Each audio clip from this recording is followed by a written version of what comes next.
Whoa. We're back. This is so different this We're, time. it's so much different because we're gonna do more consistent things, We're gonna right, man? try to. Yes. What's this percentage thing that keeps going up and down whenever I set the It Zoom? it's live uploading into like the cloud of this new software Oh, that we that's got cool. running for stuff, dude. It's like recording everything in like 4K HD 3D Oh, that's in separate awesome. audio. So we went from Zoom to this. And I'm not gonna say what this is yet because No, we they're don't want not people stealing sponsoring our this idea. video. It's secret. They're not sponsoring us. No, not Uh, sponsors. I'm not gonna say anything. yeah. Why don't So you reintroduce yourself to everybody? yeah. So I'm Joe DeMarco, president of CFS Dental Division, and this is Dr. Min Nguyen, president of Excelsior Orthodontics, muscle and Invisalign extraordinaire or Sparkline aligner extraordinaire. He will. Spark aligners He's aligning the truth and your teeth, right, man? He's every got day. he's got some big muscles too. If you don't believe me, look at our website. Oh, that was about 15 pounds ago. My God, I gotta get back I to know, no, that. you can be fat now. We already have the picture. It doesn't matter. You only have to be skinny once. How do I? Right, I want to show. Man, show your outside, can you? Or are you indoors? I'm indoors. This What is my makeshift studio I have what here. time is it Where are you? now? It is as the recording space is 9:30 Eastern time, p.m. I can't. It won't let me. Oh, it won't let you flip it. You have to just physically turn the camera. Then Man, turn your whole cell phone around. so it's So, 3:30. is that the 30 office of Hawaii CFS Dental time. Division right there? Yeah, that's my new office. That's got to be one of those artificial intelligence backdrops. That's not real. Yeah, yeah. Anybody who has that as their background probably isn't actually here and is just sitting sad by a computer. But I'm here. Um, we're doing our first one because Min didn't want me to have vacation and decided, oh, Joe, you're in Hawaii. Let's do this. So here we are with a new episode of Dental Dummies. We're gonna try to do it every Wednesday. Every Wednesday, the what my practice has been open for like a year and a half now, and trying to find more consistent time in my schedule as like all the warnings that you gave me like 2 years ago with like time and stuff, and it's like this your to do list gets huge, and I'm like, you know what? I'm not gonna overthink it. There's lots of people that actually like really want to listen to us. And I'm like, okay, we just got to get better about being consistent and just record it. And I found this new software that I won't name yet, My but mom loves this this new, podcast. Min's mom likes this podcast. Pretty sure one of my cousins. We're doing great. yeah, we just got to be Um, consistent about posting. And I think yeah, there's so no, much that we talking want to about share stuff with that people. people want, and we saw a lot of people at AAO that had questions about stuff, and what we're gonna try to do is address topics on like the student loan changes. Then we'll talk about being a practice owner. We'll go through changes in the market, whether it's interest rates or what people are investing in. Kind of all the fun and boring stuff that people want to know. Insurance. We'll go through just different problems different specialties are having, startups, acquisitions, events that are going on that people can join in on or learn from. We'll try to make it more fun. And I'll try not to be in the car. It's my first time not in the car. It's true. No. Right, man? And we didn't get the I don't have the Pepsi Rolex like my picture, but I do have the Batman one. So I'm at least technically not false advertising about the Rolex anymore. So I did get the GMT, just not the colors, but CFS colors. It's got the blue and then black. I don't know. We wear black shirts. It's fine. It goes with the logo. But I guess the big thing we'll talk about today is like, Min, you were asking me like new stuff that's been going on with student loans. Like you'll see everybody's telling you to refinance or to change your student loan plan. Actually, the best advice right now is to sit on it unless you're prompted to do anything. Because the Trump administration's plan right now is to just try to get fear so people refinance or move their loans so he can move forward with his plan of promising that he's going to solve the student loan problem. And in reality, he can't get rid of any of the plans. He can offer new plans, but he can't kick you out of your plan unless you leave. My advice to everybody is sit and wait. Save plan, because Biden changed repay to save, which wasn't allowed, even though he made it better for everybody, is why that's all getting rolled backwards. So just try to be in the pay or the repay plan if you can. If you're having trouble, feel free to reach out. We'll do a whole. I think I'll get like Ryan DiFabrizio or one of our wealth advisors on to do like a walkthrough on like where loans are at. But just advice for people who are scared or doing things out of fear: do nothing. Just sit on the government debt. Worst case scenario, let's say you're right. You're getting 6% interest on government debt and rates are at like 5%. So it's not worth refinancing to save 1% to lose the government flexibility to where you can control your payments if you lose your job. Forgiveness stuff aside, it's just better to have, better control over your payments. Any other No, big that's questions, Min, or things that you wanted to talk about? no, that was pretty good. I think the student loan thing is like, lots of changes. Well, like the emotions of the changes have changed a lot in the past 2 years, and every summer we're kind of like revisiting this over and over again.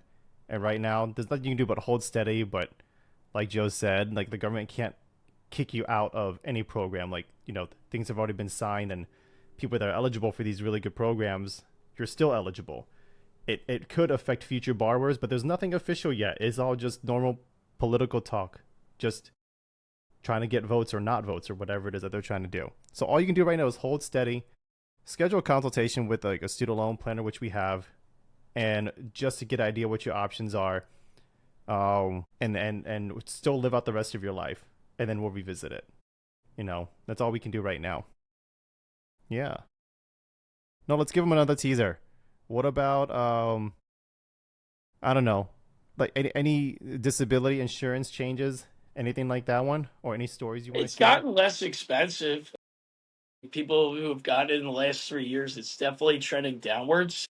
Claims are lower, normally 25%. They're a whopping, I was just at a conference. They said they're at a whopping 20%. So, you know, it's a 1 in 5 chance instead of a 1 in 4. It's still enough to where you should have it, but the carriers are reducing the cost for everybody. I've seen a lot of people trying to buy a ton of it. My recommendation is just get enough to lock in your rates and then wait till you're making money and then get more, or wait till you have something to lose, like, having a practice or having a higher earning job. But you want to get it while it's affordable, because there was a period like about 3 years ago where it was very expensive to where it wasn't as affordable as it is now. And since COVID's been over for a little bit, I think claims have just been lower, and now they're just giving us better rates. But you should have disability insurance. You should have like the malpractice and all that stuff. Something I had actually happened today is I had a giant group try to offer malpractice to everybody in the DSO, but not insure the group itself. So if that happens, and like typically everything with a social security number needs an insurance policy, because like you could sue anything that has a social security number because it's technically like a living person. So like if you have a business, like Excelsior has a social security, so Min's malpractice has, because he's the only owner, at least until his wife's done residency, he only has to have one insurance policy on himself, and then he can extend that policy to his business. When there's more than one owner in a business, or a business has more than 3 employees, they have to actually buy a separate malpractice policy for that business. Because if Excelsior gets sued and Min doesn't, Min's policy doesn't cover Excelsior. So this group, they have about 80 employees, mislabeled all the employees as general dentists instead of specialists to save money. The insurance companies don't know, so you can report whatever you want. It's like saying that you drive a Toyota and you drive a Ferrari, or like what's that car? What's that? Why am I blanking? What's the really good like American car? Corvette. They're really like sexy, or like a Mustang. Something that's high Those are risk, in right right? now. Corvettes are pretty hot. Corvettes are Not in. gonna They're lie, they're they're hot. in. They're They're very fun. much in. Yeah, like It's a built lot of just for people you, like Joe. them. Well, if you tell Geico you have a Toyota, they don't verify anything. Like until you get in a car accident, they don't care. If you get a car accident and you had a Corvette, is Geico going to cover your claim? Probably not. So you want to make sure your specialty or your even sometimes the procedures aren't even labeled on your malpractice. So this group was one mislabeling specialists as general dentists, which is problem number one. Two, they said everybody has to get on a group policy except the business.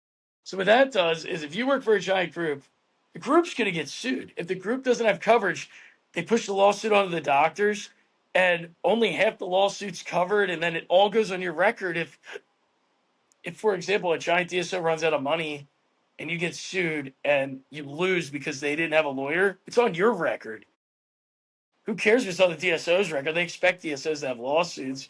But if it happened to Min and then Min changes jobs, it's going to say in his last job he settled like a $3 million claim, even though he probably didn't.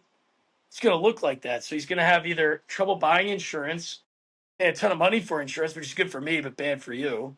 Like, I could charge you 100 grand, but then, the only person winning is me. And then it just follows you around forever. So you got to be very careful when dealing with like at least important insurances, like the malpractice or the disability. Like some things don't matter. Like if you don't have any dependents, you don't have life insurance. Who cares? But like your malpractice, if you're in your 30s and you can't work anymore, you know, then you're fucked.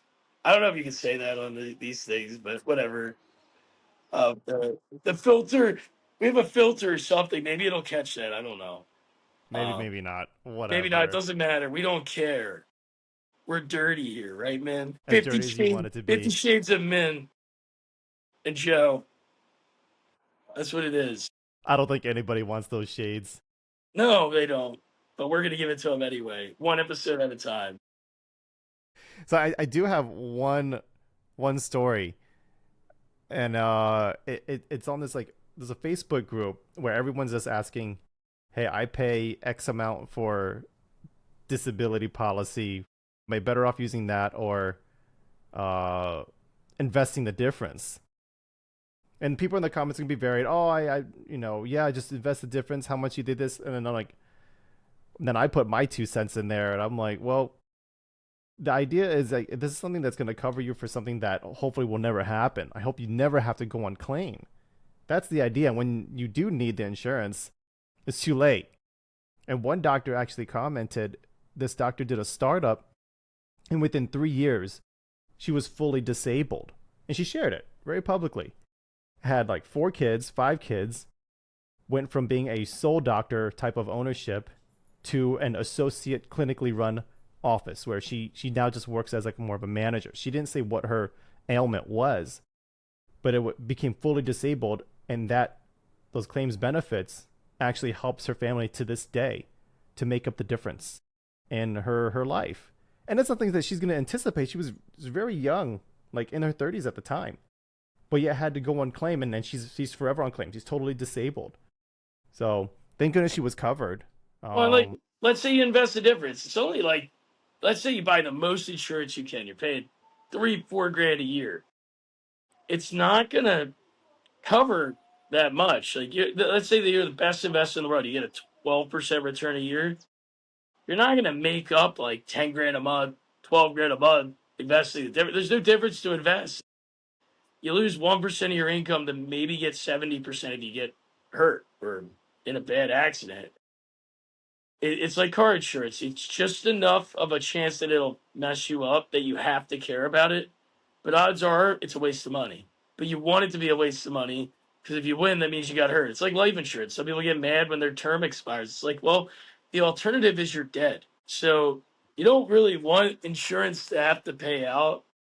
You just want it to pay out the right amount if it happens. So like right. I would just change the mindset of like you're gonna lose a lot of your money to taxes anyway. What's the difference losing 1% to insurance stuff so that you can at least keep doing what you want? So in other insurance news, as a practice owner, we all need what we call property casualty insurance. And to my knowledge, it covers you from your construction, startup, build out, all the way to all the things that you need on opening day. And then outside of like disastrous things like a car runs into you, your office, it burns down, whatever it is, I actually have a real life story. So at my own position in the overnight on a weekend, my associate position's office like burned down. And I'm like, what do you mean burned down? That affects like a lot of people's jobs. It affects my job, all the staff, all the teams.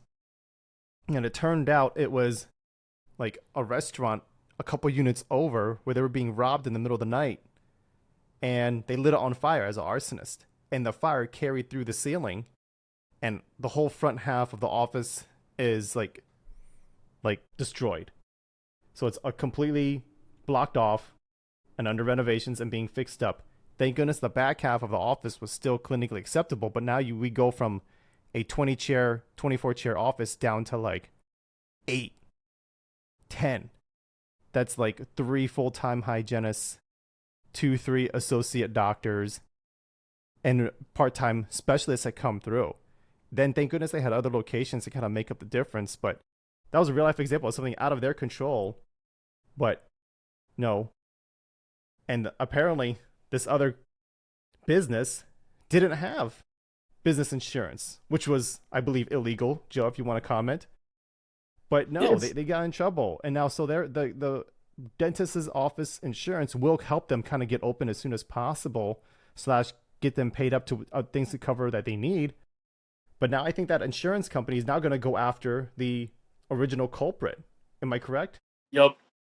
And we've had somebody who got cyber hacked, and like the insurance company will give you the money, and then they go after the people that hacked you. Like you want them to take on the problem, and if you in some cases, like if you don't have workman's comp or basic liability, the state will find you like thousands of dollars a year. I have so many people that say the bank only requires this. Well, the bank requires stuff, the state requires stuff, and then there's stuff that you should just have, which is up to the person. But like follow, get at least what the state and the bank want you to have, and then after that, try to maybe get more to cover your actual replacements. But at least always make sure you're getting enough to where, you know, if basic things happen, you're not losing your whole business, because your business is worth hundreds of thousands of dollars. People take out $1 million to do a startup. And where some people make mistakes is that construction time. You have to get a construction policy, not a regular one. If you have a regular policy and you're under construction, again, it's just like the lying about your car thing. They'll sell you an insurance, but nobody's checking your site because nobody gives a shit. They're just gonna do the insure the thing. If you don't get a construction policy and you get burnt down during construction, they're not giving you $1. And that's why during the construction, they'll charge you $5,000 for the year, but your construction's normally 3-4 months. We only bill you 4 months of that. Where when you're actually open, it's like 2-3 grand for the year because you're not as big of a risk because it's not an empty construction site. You're actually going in there. So it's just understanding the risks that you are taking and understanding how insurance works. Just because it's the only thing that prevents you from making money. Trust me, we know insurance is boring. We don't care about it too much, but we care about it just enough to where it matters so that we can care about other things. Right, man? Like Funko Pops and graded rookie trading cards. How's that Like my, going for you? my signed Jordan Love PSA 10 grade gem Monopoly Plus card. Yes, You like know, what? that has, We're he going to like Fanatics spit a Fest. He's little going to try to sell it saliva, off. right? Then he spit in the sleeve of the card too, and they like preserve it. Something If you like lick that. it, you'll grow like 3 inches taller. hmm I have I have one that has Jalen Hurts's like little hair from like his head from tops, you know. But it doesn't matter. The whole point is like you can't have those things if you don't have any money. So to have money, you have to have insurance because if you run out of money, then you're in deep duty. And we'll try to talk about more next week or different things people are doing to make money, like how to take out a startup loan. What are the limits now? They're over $1 million now. I had somebody take out a 1.2 mil startup loan to open Is it that up. just is that just a shell? That's not a ground up or anything. That's just It's simply a just a shell now. shell. It's just like what you did. That's so much money, guys. I Oh know, my and it's so god. much easier. You can like Min has to sell his body to me to get the extra cash to I have to do cover. this podcast. Yeah, you think he wants to do this? It's like 9 at night over there.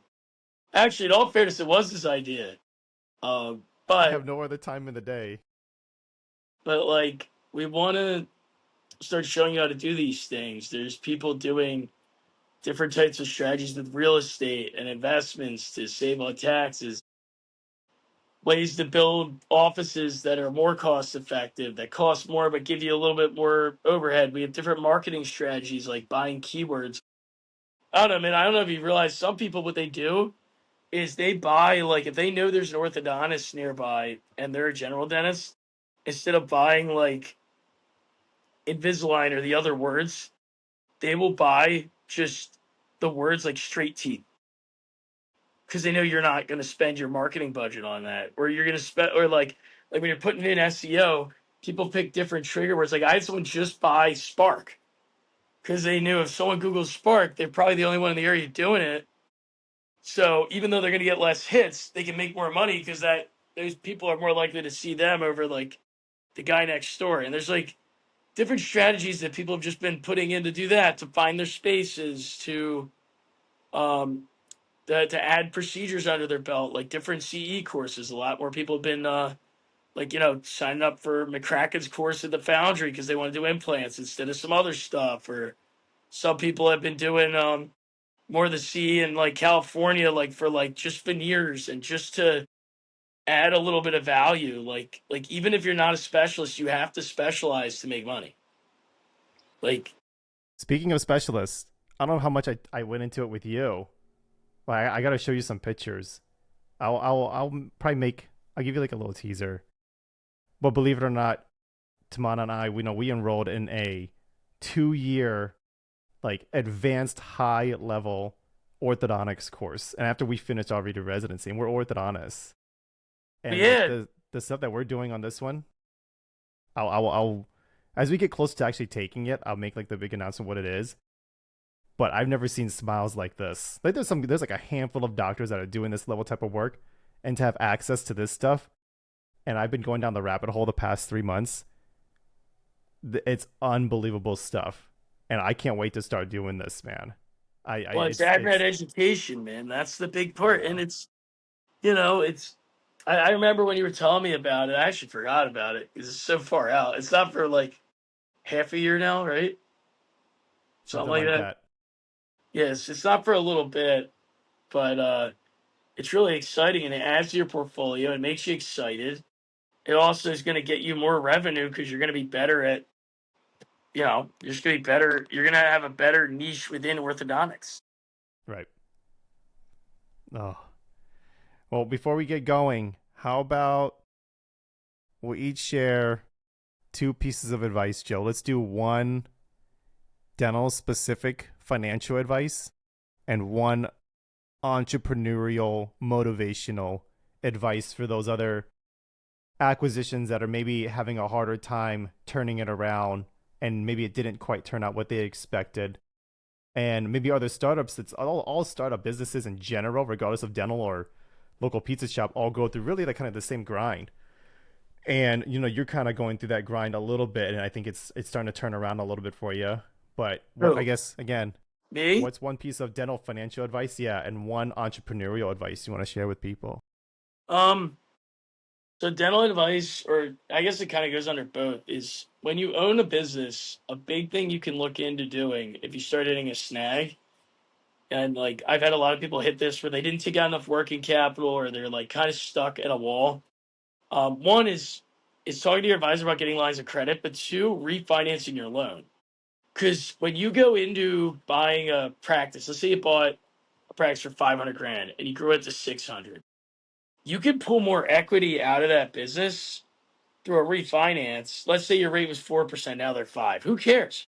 If you internally refi with your bank or go to a bank that's not going to penalize you as much, you could get another 100 grand of working capital and pull it out of the equity built within your business and use that to snowball it. Like even when I took over CFS, I had a lot more debt. I'm like a rich poor guy. I have rich guy stuff. I do rich guy things, but I'm also poor.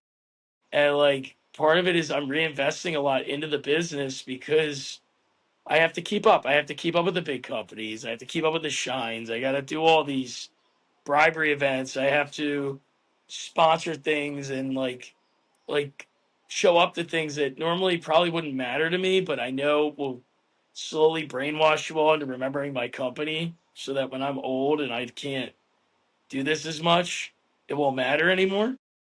And I think investing in more of that brand recognition and networking groups and like even getting good customers, like I get more Google reviews now. I bother people. It's uncomfortable. I hate asking for it, but it's free SEO. Every time I get a Google review, I get like three more customers just because it bumps me up that list. So it's free to ask. It's just uncomfortable. But sometimes like clients don't mind helping you. Like even your patients, like they want to see you grow. So like I would, be more creative with getting more money. Don't be scared to take out more money. Alone isn't, it's just a payment you make. Like every big company has debt. Microsoft has debt. Google has debt. You can Google it. They have PE ratios. You should have a lot of debt if you're trying to grow your business a lot. Even You the should have, businesses that have a lot of cash, they actually have yeah, more debt, like like I take out Apple. loans just to have cash. And it helps me make business decisions when I have more money because I'm not as scared when I'm choosing what to do. And it's the same thing with the dentist. And I really feel like for you all, like even if you are doing well, sometimes it's not a bad idea to check because if you don't really need a line of credit, it's the best time to take one out because every time you pay back, you get more. So you take out 100 grand, you just pump it into marketing, you pay it off in 2 months. Who cares? You lost some interest, but when that emergency comes, you can pull out of there and start really growing your business. And you never know when you need it. I've needed it a bunch of times. I had 1 month where all the people that paid us because of a holiday did not pay us for 15 days. So like That's a I long took out time. loads because I was like, I don't know when it's gonna come. They keep telling me tomorrow. It's been 15 days. I've got zero money in my bank account coming in. Like we have reserves, but it was dwindling down, and I was like, all right, well, I'm gonna take out a line of credit and just have it in there because then I'm not stressed. I forgot the money even got in there. By the time the money got in there, I didn't even care. So it's just putting yourself in a position to where you're making decisions and you're not making decisions because you're scared. It's pretty good. That's like Anything you want to add, Min? high level stuff. Not to that extent. I think I'll come from more on like the spiritual, motivational standpoint. And I hit this epiphany back in October, and I think I told you this before. So I'm on my usual tour of programs that I go to, and I talked to this one doctor, orthodontist, who he's going to his third year now as a resident, and he's followed my journey from a first year to as he was a first year resident to what it is now. And he asked me a really interesting question, and the theme keeps coming back. He's like, "Did you always know you were going to have like a fee for service office with a cool logo and a fancy office and all the Nike stuff and everything years ago?" And I said, "No, No, not at Min all. wanted to It was buy it was a different office that was really expensive and wanted to have three partners. And yeah, it changes and it molds because you don't realize what you can do till you realize it. And I think that's the big thing is Min had this creativity, but he didn't know he could build it the way he wanted till he got the budget and the team, and they were like, "Oh, you could do that." Like you probably didn't even think you could wear Jordans until someone was like, "Oh, what clothes do you want people to wear?" And you're like, "Wait, I can pick." Like, yeah. you know, I think it was like the biggest epiphany with like yeah those little things were kind of fun, but then I realized I'm like no matter what, and Joe could probably say it to his own business, no matter what other people's advice was, if someone said, "Joe, you need to build your dental office this way, or you need to run your financial business this way, you have to do this," I think no matter what the advice is, you can like take it as like a little pearl. But I think what every doctor wants has already been decided. It's all on the inside. You just don't know what's possible yet until you discover it. yeah, So like don't. if you're set on being like a very profitable Medicaid office because you want to help the community, there's ways of structuring systems to do that and they'd be very lucrative. And that's what you have always wanted to do the whole time. So don't let someone that tells you hey, do it my way, build this little boutique fee for service office when that's not what you wanted. Because your heart's not going to be in it. And then you'll discover it on your own. And then that's what's going to make you happy. And Yeah, as don't it kind of trickles on, you're going to always veer to what you've always wanted to do, like the entire time. don't do what the guy on the internet did, because that worked for the guy on the internet, and you don't know why it worked or how it worked or the environment. Like, what's like, even if they're the same specialty as you or the same type of dentist or in the same town, like everybody's different. Even if you say, "Well, I'm the same as them," it's like, well, you don't know until you do it, and you just want what's easy. Like, if it was that easy, we'd all be super rich. Like, you just got to find your own voice in it and use people to what they need to be used for, and nothing else beyond that. But, Cool. That was good mhm, stuff. yeah, I think we did Well, thanks good. everybody for. That was pretty good. Does the Yeah. theme song come on now? It's like, Hold on, what's hold on, her? hold on. I found this new thingy. Hold on. Here we go. Hold on.